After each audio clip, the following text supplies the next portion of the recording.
Mengasihi berarti keluar dari diri sendiri dan tidak menjadikan diri kita sebagai pusat perhatian.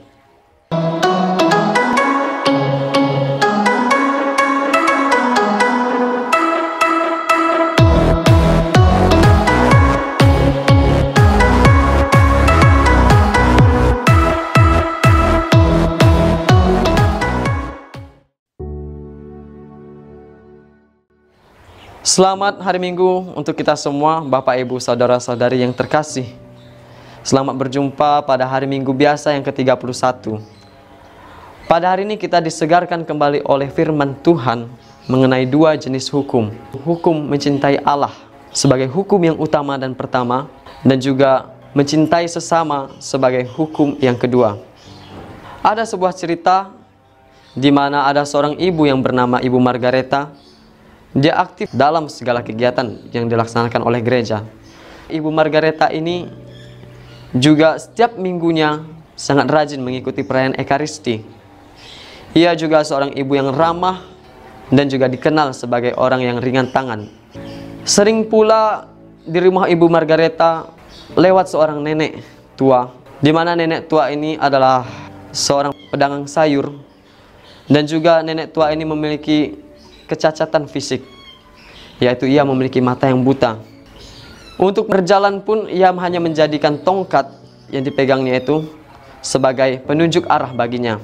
Ketika melewati rumah Ibu Margareta pun karena dilatar belakangi oleh kasih yang ia miliki, ia pun membantu nenek tersebut dengan membeli apa yang dijual oleh nenek tersebut. Selain itu juga, setiap kalinya ketika nenek yang buta ini pun mengunjungi rumah Ibu Margareta ini, Ibu Margareta pun juga sering kali memberi makan siang kepada nenek ini.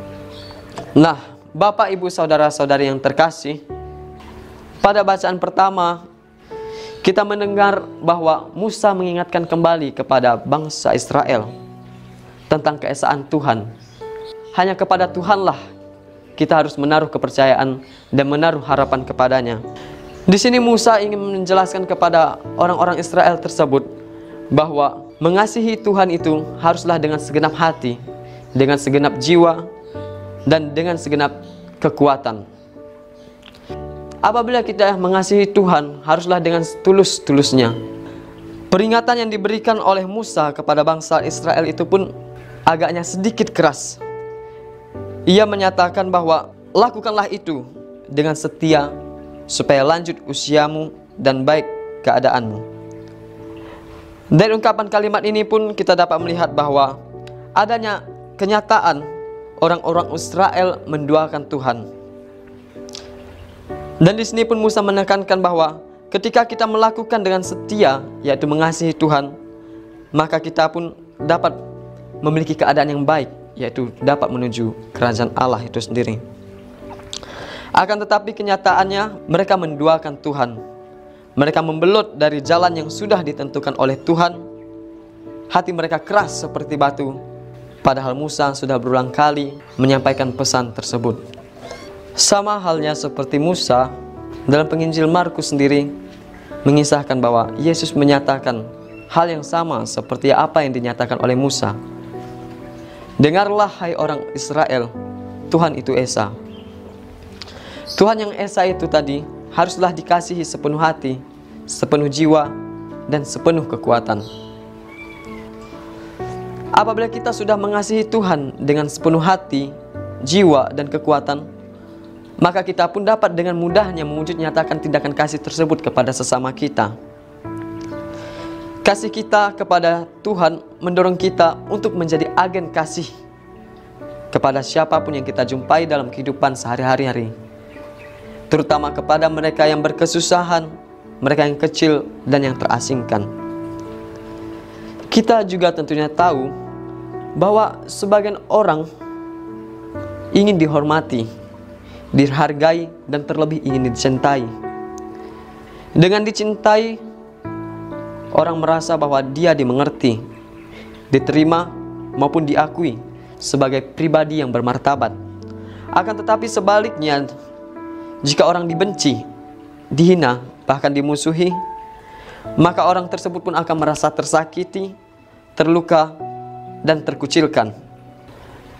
Di sini ingin mengatakan bahwa suasana dalam hidup bersama hanya bisa tercipta dengan baik dan membahagiakan apabila orang-orang hidup dalam kebersamaan tersebut dapat saling menghargai dan mencintai sesamanya.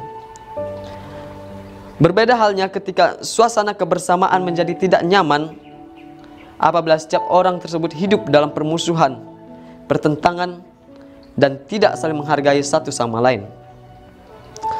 Kisah Ibu Margareta tadi pun menunjukkan kepada kita segala rutinitas yang dilakukan Ibu Margareta tadi yang mengikuti perayaan Ekaristi setiap minggunya dan segala macam kegiatan gereja lainnya memperlihatkan kepada kita sebuah bentuk konkret dari perwujudan mencintai Allah sebagai hukum yang pertama dan utama. Akan tetapi tidak hanya berhenti sampai di situ saja, melainkan juga harus diwujud nyatakan dengan pemberian kasih kepada sesama, yakni Ibu Margareta tadi yang penuh dengan belas kasihan memberikan kasih cintanya kepada seorang nenek yang tua dan buta tersebut.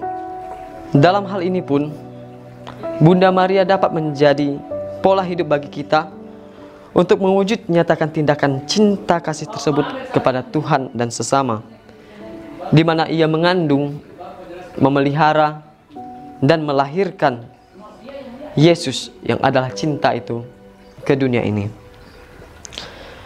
Begitulah kita juga sebagai umat beriman haruslah dapat juga mengandung nilai cinta kasih yang sudah diberikan oleh Yesus tersebut kepada kita, memelihara nilai cinta kasih tersebut sehingga menjadi suatu habitus dalam diri kita, dan melahirkan cinta kasih tersebut dalam dunia yang real. Dengan kata lain, kita juga hendaknya dapat mewujud nyatakan nilai cinta tersebut kepada sesama kita, terutama mereka yang sedang berkesusahan.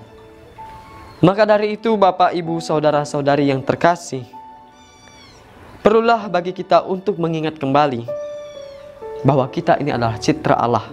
Kita adalah fotokopi dari gambar Allah.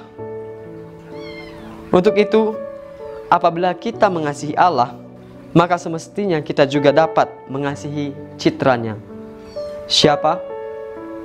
Yakni sesama kita, umat manusia, terutama mereka yang lemah, yang terpinggirkan, dan yang sedang mengalami kesulitan. Untuk itu kita pun juga haruslah dapat menjadikan Bunda Maria sebagai pola hidup beriman yang sesungguhnya, di mana ia mengandung, memelihara, dan melahirkan tanda cinta kasih. Semoga kita mampu mengasihi Tuhan dan sesama dengan setulus hati. Amin.